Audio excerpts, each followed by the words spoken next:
Hello guys and welcome to this video.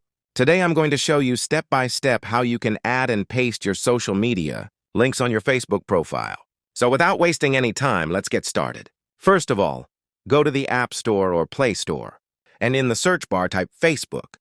Make sure your Facebook app is updated to the latest version, because using an old version might cause some options to be missing or not working properly. Once the app is updated, simply open the Facebook app. Now go to your profile by tapping on your profile icon at the bottom, right corner of the screen. After that, tap on Edit Profile. When the Edit Profile page opens, scroll all the way down until you see a section called Links. Now tap on the Links section. Here in the title field, you can type the name of your social media platform.